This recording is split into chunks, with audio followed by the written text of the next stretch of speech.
Al-Badar TV, menerangi dengan sunnah.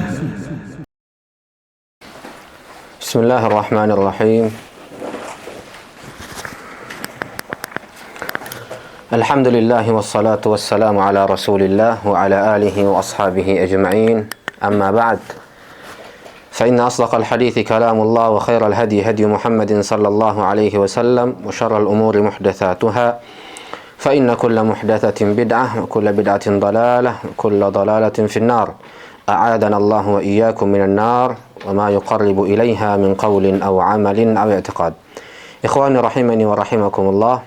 Kita lanjutkan pembahasan kita di dalam pembahasan fikih puasa dari kitab Manhajus Salikin للعلامة عبد الرحمن ابن ناصر السعدي أو السعدي رحمه الله تبارك وتعالى. تفضل يعني. بسم الله الرحمن الرحيم.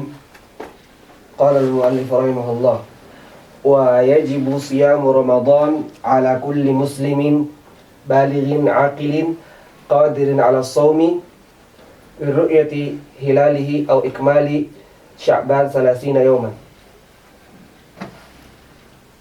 قال صلى الله عليه وسلم: إذا رأيتموه فصوموا وإذا رأيتموه فأفطروا وإن غم عليكم فاقدروا له وفي لفظ فاقدروا له 30 وفي لفظ فأكملوا عدة شعبان 30 رواه البخاري. نعم.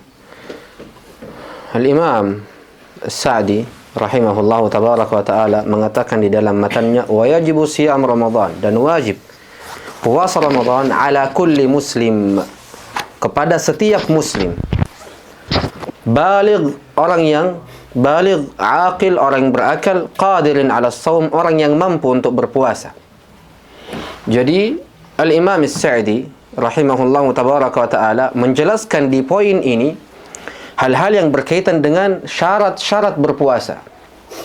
Syarat-syarat berpuasa. Bahwasanya syarat yang pertama adalah muslim. Adalah seorang yang muslim. Seorang muslim. Maka ketika kita katakan syarat yang pertama bagi orang yang berpuasa agar puasanya diterima adalah ia harus seorang muslim. Maka dari kalimat muslim ini keluar orang yang kafir. Zain, keluar orang yang kafir. Karena syarat diterimanya sebuah amalan adalah keimanan itu sendiri. Keimanan itu sendiri, dan orang kafir tidak memiliki itu. Tidak memiliki itu. Kemudian, seandainya orang kafir ini Islam, apakah wajib bagi orang kafir ini untuk mengqadha puasa-puasa yang telah ia tinggalkan di masa kekafirannya? Tidak sama sekali. Tidak. Kenapa? Li'anna al-Islam yahdimu ma kana qablah. Karena Islam itu menghancurkan dosa-dosa, menghapus dosa-dosa yang telah lalu. Bukankah Allah Azza wa Jalla berfirman di dalam Al-Qur'an, "Qul lil ladzina kafaru iyantahu yughfar lahum ma qad salaf." Katakan kepada orang-orang kafir nih, seandainya ia berhenti dari kekafirannya, meninggalkan kekafirannya, apa kata Allah Azza wa Jalla? Yughfar lahum ma qad salaf, akan diampuni dosa-dosanya yang telah lalu. Nabi sallallahu alaihi wasallam bersabda kepada Amr ibn al-As radhiyallahu tabaraka wa ta'ala an, di mana Nabi sallallahu alaihi wasallam katakan kepada Amr ibn al-As, "Ama alimt anna al-Islam yahdimu ma kana qablah?" Tidakkah engkau mengetahui, wahai Amr ibn al-As, wahai Amr ibn al-As, bahwasanya Islam itu menghapus, menggugurkan apa-apa yang telah lalu? Tuh. Kemudian yang ketiga, di antara sebab-sebab kenapa kita mengatakan bahwasanya orang kafir ketika ia masuk ke dalam Islam tidak wajib baginya qadha apa-apa yang ia telah tinggalkan di masa kekafirannya, karena Islam ini datang li raf'il masyaqqah. Islam ini datang untuk mengangkat segala bentuk hal-hal yang sifatnya berat dan sulit. Maka bagaimana mungkin kita katakan kepada orang yang kafir yang baru masuk Islam nih, kita katakan wajib bagimu untuk mengqadha seluruh Ramadan yang telah engkau tinggalkan. Bukankah ini bentuk agar atau bentuk sifat amalan agar orang ini lari dari Islam, meninggalkan Islam kembali? Sama halnya ya ikhwan dengan salat. Orang kafir masuk Islam, otomatis dia nggak salat di hari-hari yang telah ia tinggalkan. Apakah wajib bagi orang yang telah masuk Islam ini mengqadanya? Enggak. Wa minal ajab, dan sangat ajaib, ada salah seorang dari penuntut ilmu di salah satu institusi di Mesir yang baru balik di Indonesia, ditanyakan pertanyaan ini. Apa yang ia katakan? Wajib baginya mengqadha salat-salat yang ia tinggalkan, wal a'yadu billah. Ini fikih yang diajarkan oleh Nabi sallallahu alaihi wasallam, yang dimana fikih adalah menimbang antara kemaslahatan dan mudarat. Engkau saat ini memberikan beban yang sangat besar pada orang ini untuk mengqadha salatnya dan mengqadha puasa yang telah ia tinggalkan. Dan sungguh, siapapun yang mau dan ingin melakukan hal tersebut, ia tidak akan mampu. Puasa ini amrun syaq, perkaranya sulit. Sebagaimana yang akan datang setelah ini dari perkara-perkara yang berkaitan dengan syarat-syarat wajibnya seseorang berpuasa. Maka syarat yang pertama, ikhwan, apa? Muslim. Maka orang kafir ini keluar dari lingkaran ini. Tamam? Maka tidak wajib bagi orang kafir ini berpuasa. Sebagian ulama mengatakan wajib. Kenapa? Karena kaidahnya al-kuffar mukhatabuna bi furu'is syariah. Orang-orang kafir ini dibebankan atasnya hal-hal yang berkaitan dengan furu' syariat. Ketika orang kafir ingin berpuasa dan berpuasa, puasanya tidak sah. Tapi apakah ia wajib untuk melakukannya? Wajib. Dan walaupun ia lakukan, puasanya tidak diterima. Dan ini ijma' yang dinukil oleh Al-Imam Ibn Taimiyah rahimahullahu tabaraka wa ta'ala. Apa dalilnya? Bahwasanya orang-orang kafir ini dibebankan atasnya perkara-perkara yang sifatnya furu' di dalam syariat. Allah Azza wa Jalla berfirman, "Ma salakakum fi saqar." Dan ayat ini turun kepada orang-orang kafir. "Ma salakakum fi saqar." Apa yang membuatmu masuk ke dalam negara? Apa yang membuatmu masuk ke dalam neraka? Saqar. Apa kata orang kafir? "Lam naku minal musallin." Kita enggak salat. Menunjukkan bahwasanya salat ini, orang-orang kafir ini tetap dibebankan padanya salat, puasa, zakat. Tapi ketika ia melakukannya tidak sah karena ada penghalang yang ada di dalam dirinya, yakni kekufuran. Dan ini bentuk tambahan azab kepadanya. Dan ini bentuk apa? Tambahan azab kepadanya. Dan ini yang dikatakan oleh para ulama kita rahimahumullahu wa hafizahum ar-Rahman. Taib. Yang kedua, baligh. Yang kedua, baligh. Orang yang telah baligh. Wal aqil. Orang yang berakal. Ini dua syarat yang harus terpenuhi pada seorang hamba. Ketika tidak terpenuhi, maka tidak wajib baginya untuk puasa. Maka syarat yang pertama muslim, yang kedua baligh, yang ketiga akil. Kenapa? Karena orang yang telah baligh, orang berakal adalah orang yang mukallaf. Dibebankan atasnya perintah-perintah Allah Subhanahu wa ta'ala. Maka dari dua ini kita bisa mengeluarkan anak kecil dan orang gila. Anak kecil tidak wajib baginya puasa, kemudian orang yang gila juga tidak wajib baginya puasa. Tamam? Itu disandarkan di dalam sebuah hadis Nabi sallallahu alaihi wasallam yang diriwayatkan oleh Aisyah radhiyallahu tabaraka wa taala anha, di mana Nabi sallallahu alaihi wasallam bersabda, "Rufi'al qalam an thalatha. 'Anil naimi hatta yastayqidh, wa 'anil mubtala hatta yabra, wa 'anis sabi hatta yakul." Bahwasanya pena itu diangkat dari tiga orang.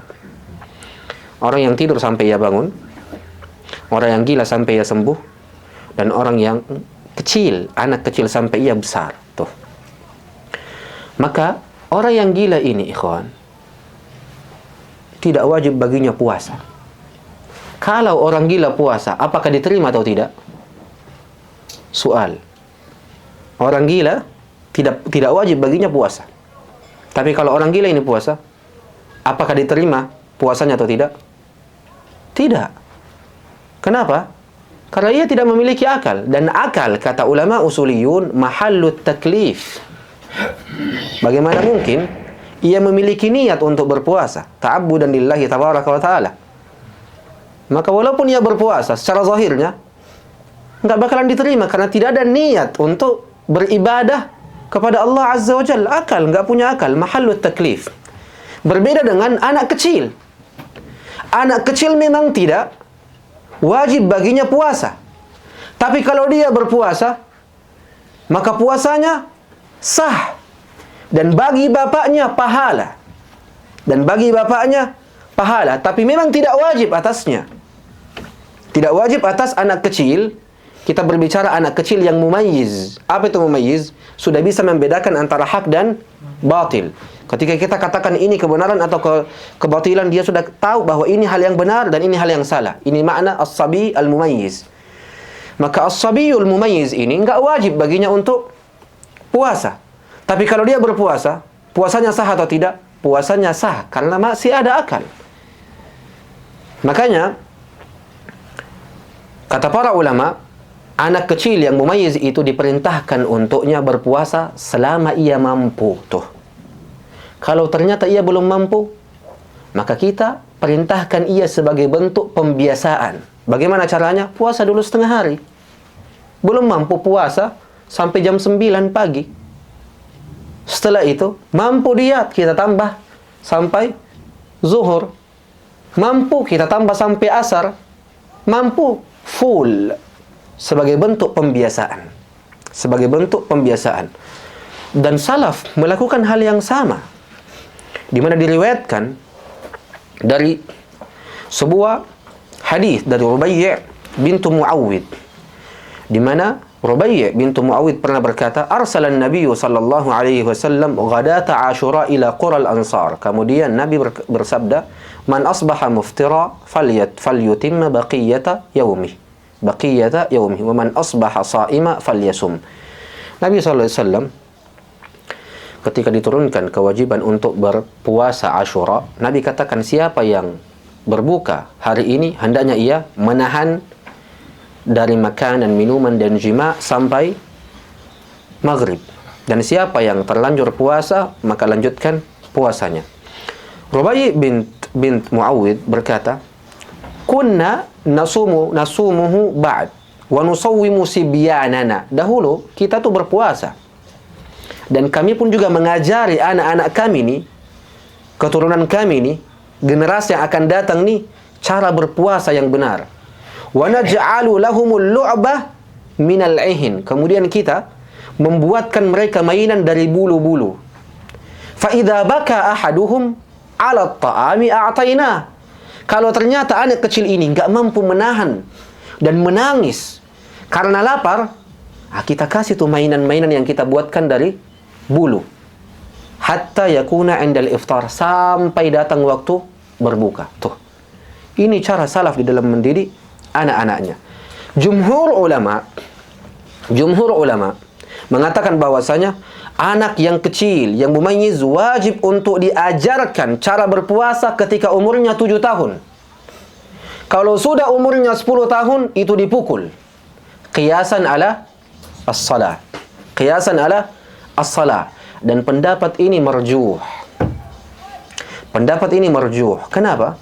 Seperti yang kita tadi katakan di awal pembahasan apa itu? Puasa ini enggak sama dengan salat. Puasa ini lebih berat, amrun syaq.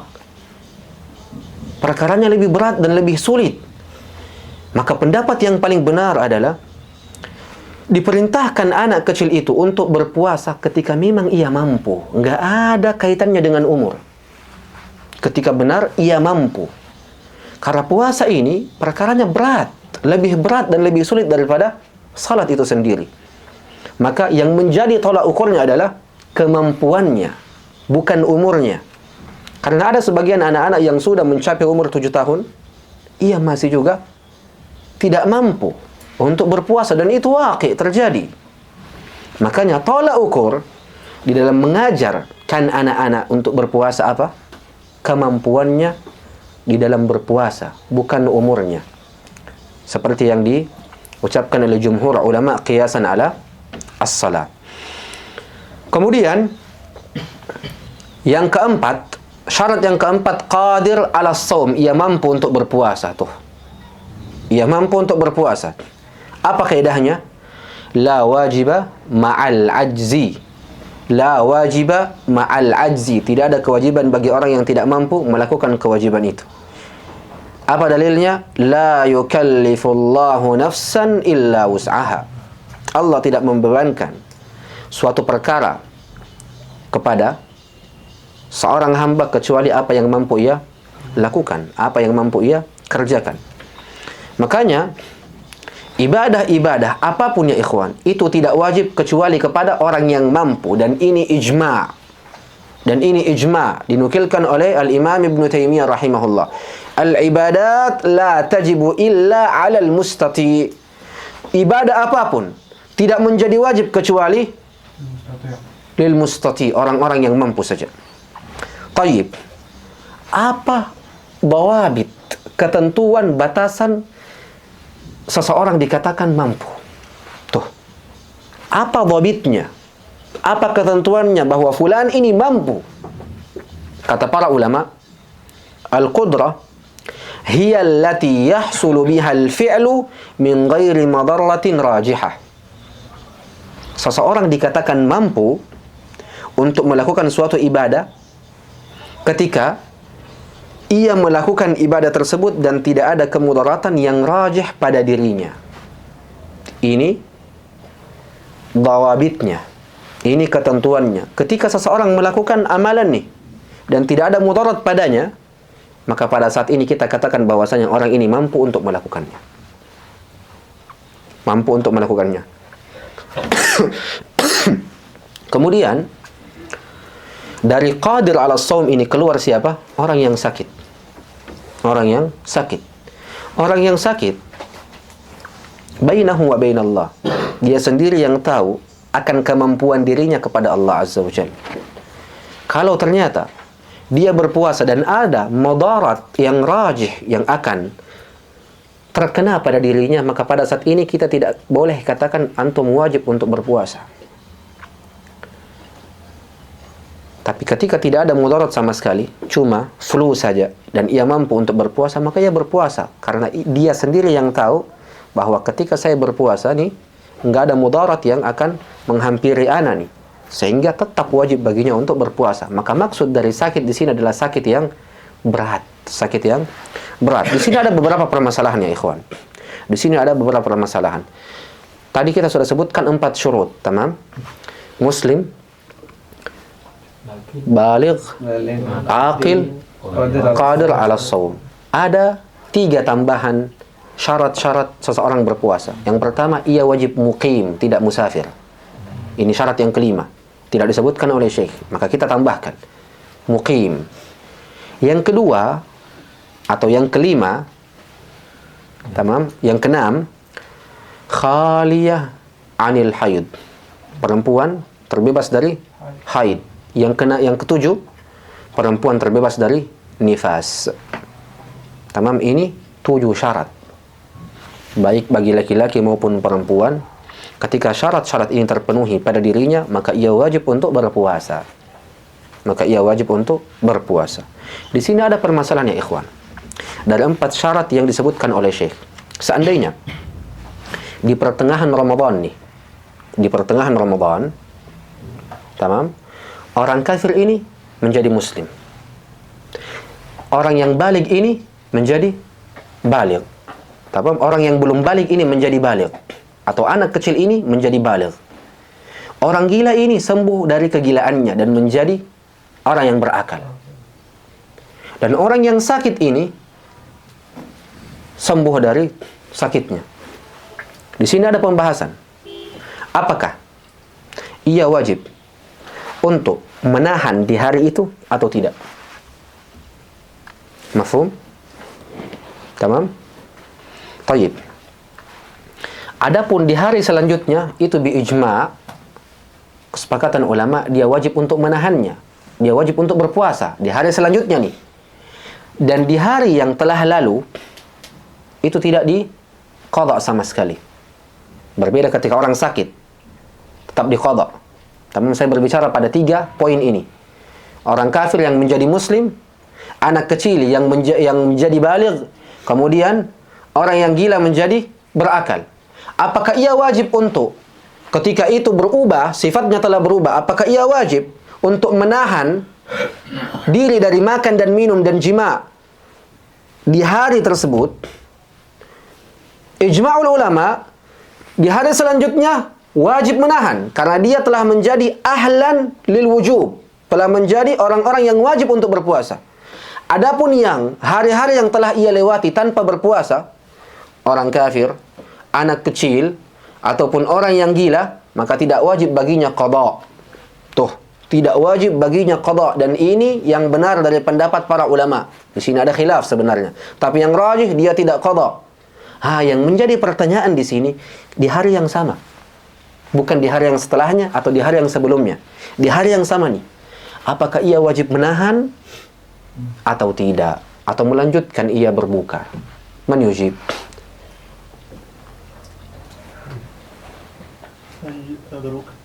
Dia lanjut berbuka. Ada qaul. Ada ucapan yang lain? Wajib menahan. Khalas. Imma berbuka, imma menahan. Sah. Yumsik wala yaqdi. Tayyib. Kita punya 3 pendapat sekarang. Dan memang pada permasalahan ini ada 3 aqwal. Ucapan yang pertama, ikhwan, jumhurul ulama katakan yumsiku wujuban. Orang yang kafir ketika Islam di tengah hari. Orang yang masih kecil tiba-tiba sudah menjadi balik di tengah hari. Orang yang gila tiba-tiba menjadi berakal di siang hari. Kata jumhurul ulama wajib baginya untuk menahan hari yang tersisa.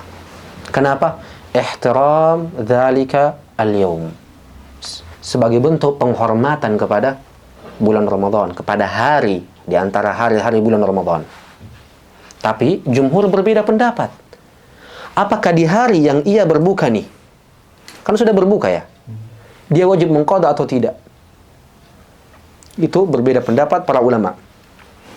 Ini jumhur berbeda pendapat apakah dia wajib mengqadha atau tidak. Ini mazhab yang pertama. Mazhab yang kedua ialah mazhab al-Imam Al-Laits Al-Masri. Kemudian mazhab sebuah ucapan di mazhab Imam Syafi'i. Dan pilihan di antara pilihan-pilihan Al-Imam Ibnul Munzir mengatakan la yumsik. Dia tetap berbuka. Ini pendapatnya si Rizki nih berarti. Kan? La yumsik. Wala yaqdun. Dan dia tidak mengqadha di hari itu. Kalau jumhur apa? Wajib untuk menahan sisa hari yang ada. Tapi jumhur berbeda pendapat. Apakah di hari itu dia harus qadha atau tidak? Berbeda pendapat ke dalam 2 qaul. Mazhab yang kedua, mazhabnya akhuna Rizki. Ikhtiyar Ibnul Munzir wa mazhab Imam Al-Laits. Apa itu? Tetap berbuka. Tidak berpuasa di sisa hari yang ada. Dan ia tidak wajib mengqadhanya. Ini mazhab yang kedua. Dan mazhab yang ketiga, mazhabnya Umar. Apa itu? Yumsik wala yaqdi. Dia menahan sisa hari yang ada dan dia tidak wajib untuk mengqadhanya. Dan ini pendapat dari pendapat Al-Imam Ibn Taimiyah rahimahullahu tabaraka wa ta'ala. Tamam? Kenapa? Dalilnya Al-Imam Ibn Taimiyah li'anna al-ahkama tulzamu bil ilm. Kalau ketika kita sudah paham nih wajibnya puasa bagi orang yang kafir masuk Islam, orang gila menjadi berakal, orang yang kecil, anak kecil tiba-tiba menjadi baligh. Dia sudah tahu nih wajibnya dan dia sudah menjadi ahlanil wujub. Maka pada saat ini ia wajib untuk menahan sisa hari yang ada tapi tidak wajib baginya untuk qadha. Yang mana yang rajih? Yang mana yang rajih? Man yujib? Ketika seseorang ingin mengambil pendapat yang penuh dengan kehati-hatian, maka kita mengambil pendapat siapa? Jumhur. Pendapat jumhur. Walaupun ada khilaf, apakah dia mengqadha atau tidak. Syekhul Islam tidak mengqadha. Tamam? Tapi kalau kita mau lihat pendapat yang cerdas, Ibnu Taimiyah rahimahullah. Tamam? Adapun pendapat yang kedua nih, pendapatnya si Rizki ini mardud. Bukan mardud, marjuh. Kita nggak bisa katakan mardud karena ini masalah fiqhiyah, yakni marjuh, lemah. Tamam? Wadih huna? Maka untuk lebih berhati-hati pendapat jumhur dan tetap mengqadha. Tapi kalau mau pendapat yang banyak kiasnya di dalam dan dalilnya kuat, itu pendapatnya siapa? Syekhul Islam Ibn Taimiyah. Dan masyayikhuna yamiluna ila qauli Syekhul Islam Ibn Taimiyah. Guru-guru kita nih lebih mengambil pendapatnya Syekhul Islam Ibn Taimiyah rahimahullah. Kemudian Al-Imam Al-Allamah Abdurrahman bin Nasir As-Sa'di mengatakan bi ru'yati hilalihi au ikmali Sya'ban 30 yawman.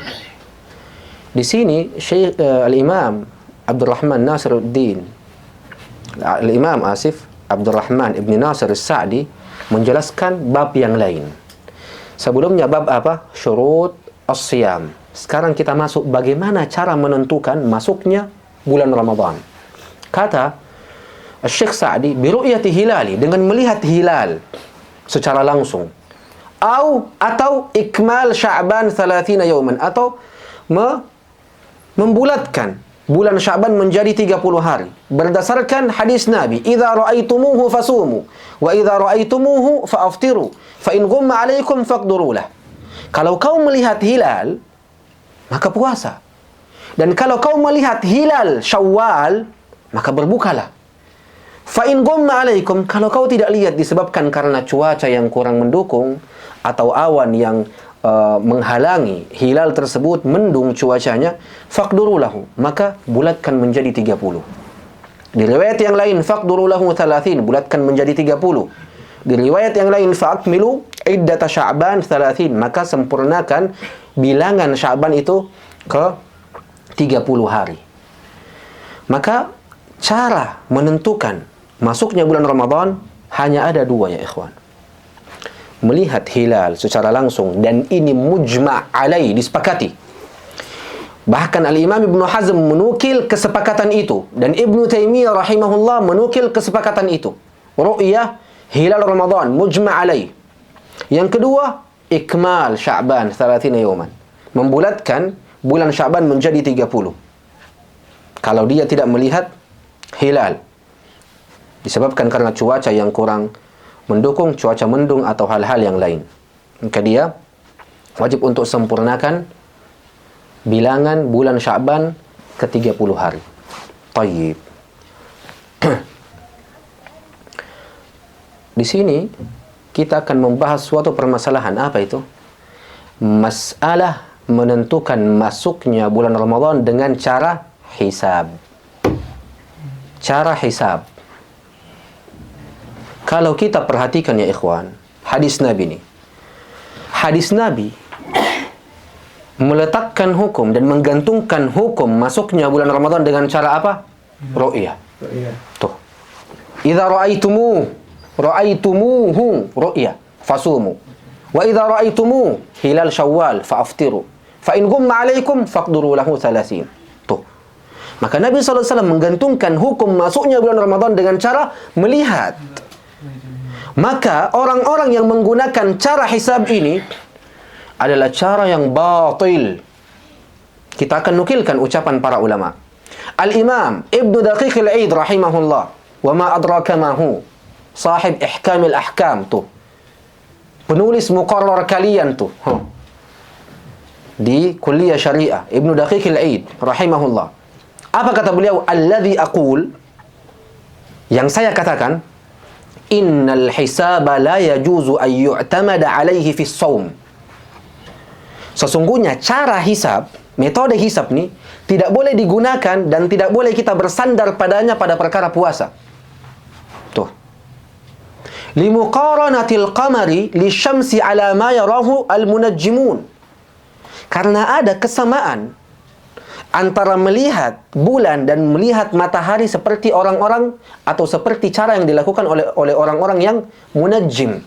Orang-orang yang menyebutkan dirinya dengan mengetahui perkara-perkara bintang-bintang dan lain-lain sebagainya, yang tidak ada maslahat sama sekali di situ.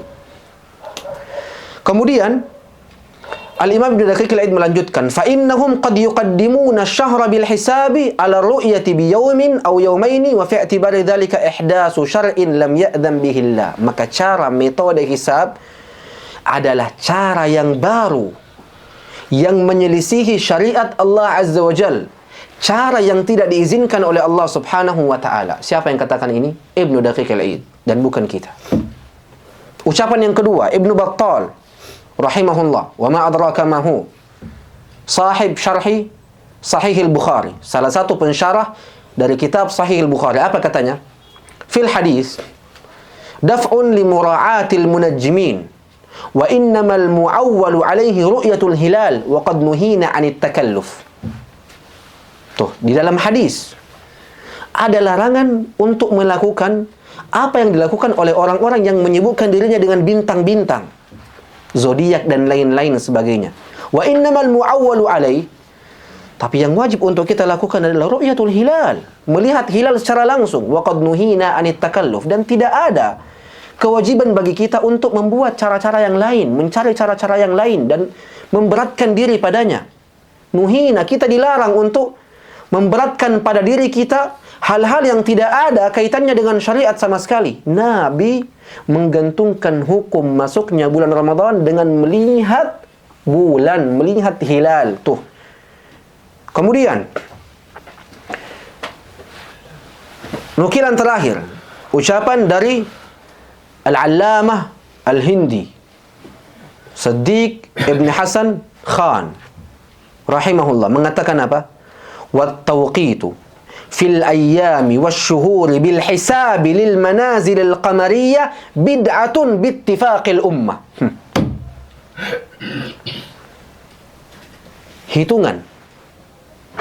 Penghitungan hari-hari ataupun bulan-bulan dengan cara metode hisab adalah bid'ah yang dilakukan pada umat ini, dan ini kesepakatan umat.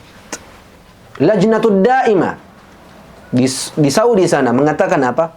Siapa yang menentukan awal bulan Ramadan dengan cara hisab, faqad ahdatsa bid'atan fi hadhil ummah. Sungguh ia telah melakukan atau membuat hal-hal yang baru yang tidak ada kaitannya dengan syariat ini pada umat ini. Tuh.